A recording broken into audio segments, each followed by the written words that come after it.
Windows 11 तपाईको कम्प्युटरमा चल्छ कि चल्दैन भनेर चेक गर्ने तरिका।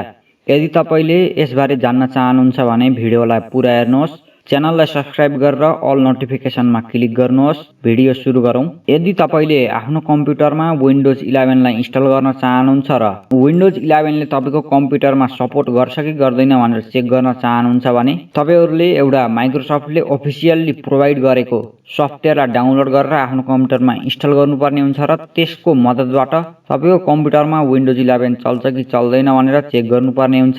ब्राउजरमा गएर पीसी हेल्थ चेक भनेर सर्च गर्नुहोस्। त्यसपछि सबैभन्दा सुरुमा आउने microsoft.com को अफिसियल वेबसाइटमा क्लिक गर्नुहोस् र त्यस वेबसाइटमा गएर तपाईहरुले माइक्रोसफ्ट एकाउन्टको मद्दतबाट साइन इन गर्नुहोस् र पीसी हेल्थ चेक सफ्टवेयरलाई डाउनलोड गर्न सक्नुहुन्छ र आफ्नो कम्प्युटरमा इन्स्टल गर्न सक्नुहुन्छ।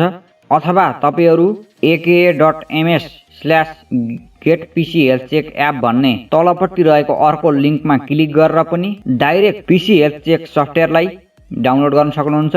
त्यो सफ्टवेयर डाउनलोड भइसकेपछि त्यसलाई ओपन गर्नुहोस् र ओपन गर्दा यदि तपाईको कम्प्युटरमा विन्डोज 7 र 8 छ भने त त्यो चल्दैन र यदि विन्डोज 10 छ भने त्यसमा पनि विन्डोज 10 को लेटेस्ट भर्सन छ भने त्यो सफ्टवेयर रन हुन्छ। नत्र यदि ओल्डर भर्जनको विन्डोज 10 हो भने त्यसमा तपाईको त्यो सफ्टवेयर रन हुने छैन। त्यसैले आफ्नो विन्डोज 10 लाई लेटेस्ट भर्सनमा अपडेट गर्नुहोस् र त्यसपछि त्यो सफ्टवेयरलाई डाउनलोड गरेर रन गर्नुहोस्। रन गरेर त्यसलाई इन्स्टल गर्नुहोस्। इन्स्टल गरिसकेपछि त्यो सफ्टवेयर आफै ओपन हुनेछ र ओपन भइसकेपछि त्यहाँ चेक नाउ भन्ने एउटा अप्सन हुन्छ, त्यसमा क्लिक गर्नुहोस्। त्यसमा क्लिक गरेको केही सेकेन्डपछि तपाईको कम्प्युटरले तपाईहरुलाई तपाईको कम्प्युटरमा विन्डोज 11 सपोर्ट गर्छ कि गर्दैन भनेर तपाईहरुलाई बताउनेछ र तपाईको कम्प्युटरमा के कारणले विन्डोज 11 चल्न सकेन र के कुराहरु तपाईको कम्प्युटरमा छैन त्यो हेर्नका लागि तपाईहरुले सी अल रिजल्टमा क्लिक गर्नुहोस् र त्यसमा तपाईहरुको कम्प्युटरमा पूरा हुन नसकेको